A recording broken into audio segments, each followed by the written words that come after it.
बिस्मिल्लाहिर्रहमानिर्रहीम। दोस्तों, कभी गौर किया है कि सबसे बड़ी जंग कौन सी होती है? किसी दुश्मन के खिलाफ, वक्त के खिलाफ या किस्मत के खिलाफ? नहीं, सबसे बड़ी जंग वो होती है जो हम अपने अंदर लड़ते हैं, अपनी सोच, अपनी हिम्मत और अपने खौफ के खिलाफ। ये कहानी किसी आम लड़के की नहीं, बल्कि हर उस इंसान की है जो खुद को कमतर समझता है, जो अपने ख्वाबों को हकीकत में बदलने का हौसला रखता है मगर रास्ते में रुक जाता है। आज आप वो राज जानेंगे जो कामयाबी के सब बड़े दरवाजों को खोल सकता है। रेहान एक आम सा लड़का था जो जिंदगी में बार बार नाकाम हो रहा था। उसे लगता था कि दुनिया में जीतने वाले वो ही होते हैं जिनके पास पैसा, ताकत या किस्मत होती है। लेकिन एक दिन सब कुछ बदल गया। एक मुसाफिर जो किसी फलसफी से कम न था उसके पास आया और कहा, जो लोग अपनी तकदीर बदलना चाहते हैं उन्हें सबसे पहले खुद को बदलना पड़ता है। रेहान ने हैरानी से पूछा, लेकिन मैं खुद को कैसे बदलूं? मुसाफिर ने मुस्कुराकर बोला, मैं तुम्हें 3 आजमाइशें दूंगा। अगर तुम इनमें कामयाब हो गए तो दुनिया तुम्हारी होगी।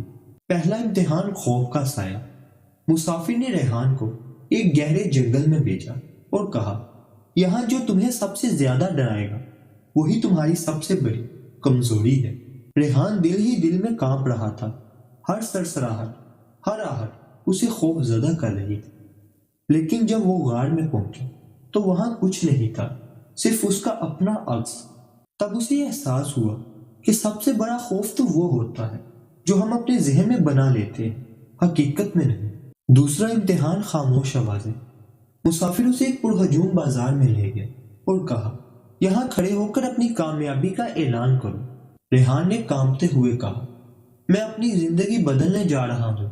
लोगों ने कहे लगाए, किसी ने मजाक उड़ाया, किसी ने कहा, ये सब बकवास है, तुम कुछ नहीं कर सकते। रेहान का दिल चाह रहा था कि वो भाग जाए, मगर अचानक उसे समझ आया कि दुनिया कभी खामोश नहीं होगी। हमें खुद को बहरों की तरह उनकी आवाजों से बचना होगा। तीसरा इम्तिहान छोड़ने की हिम्मत। मुसाफिर ने कहा, कामयाब वही होता है जो अपने पैरों में बंधी जंजीरों को तोड़ दे। रेहान ने सोचा और फिर एक अजीब फैसला किया। उसने अपनी तमाम शिकायतें, बहाने और खौफ एक कागज पर लिखे, उन्हें जला दिया और राख को हवा में उड़ा दिया। जब वो पलटा तो उसकी आंखों में एक नई चमक थी। अब वो वही शख्स नहीं था जो कुछ दिन पहले था। रेहान की जिंदगी बदल चुकी थी। वही शख्स जो कल तक खुद को आम समझता था, आज अपनी तकदीर अपने हाथों में ले चुका था।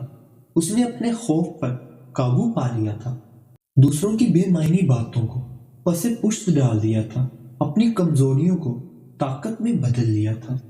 लेकिन कहानी यहाँ खत्म नहीं हुई। जब वो मुसाफिर के पास वापिस आया तो वो मुस्कुराया और बोला, मुबारक हो, तुमने खुद को जीत लिया। लेकिन अब बताओ, तुम्हें क्या इनाम चाहिए? रेहान कुछ देर सोचता रहा, फिर बोला, मैं कोई इनाम नहीं चाहता, बस ये जानना चाहता हूँ कि आप कौन हैं और क्यों मुझे ये सब कुछ सिखाया। मुसाफिर ने एक गहरी सांस ली, फिर हंसते हुए बोला, मैं वही हूँ जिसे तुम बाहर तलाश करते रहे, जबकि मैं हमेशा तुम्हारे अंदर था। तुम्हारा अपना हौसला, तुम्हारा अपना यकीन, तुम्हारा अपना अंदरूनी मुसाफिर। रेहान हैरान रह गया।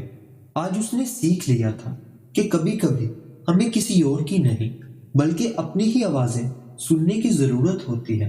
कामयाबी किसी बाहर वाले के हाथ में नहीं बल्कि हमारे अंदर होती है। ये कहते ही मुसाफिर धुंध में गुम हो गया, मगर उसके अल्फाज हमेशा के लिए रेहान के जहन में गूंजने लगे। जो खुद को जीत लेता है, दुनिया खुद उसके कदमों में आ जाती है। क्या कभी आपको भी ऐसा लगा है कि कामयाबी कहीं दूर है, या शायद ये हमेशा आपके अंदर ही थी? अगर ये कहानी आपको पसंद आई तो कमेंट में बताएं कि आपने इससे क्या सीखा। शेयर जरूर करें, क्योंकि हो सकता है कि आज का एक शेयर कल किसी की सोच बदल दे। मजीद अच्छी वीडियोस के लिए चैनल को सब्सक्राइब करें। हमेशा खुश रहें और कामयाब होते रहें।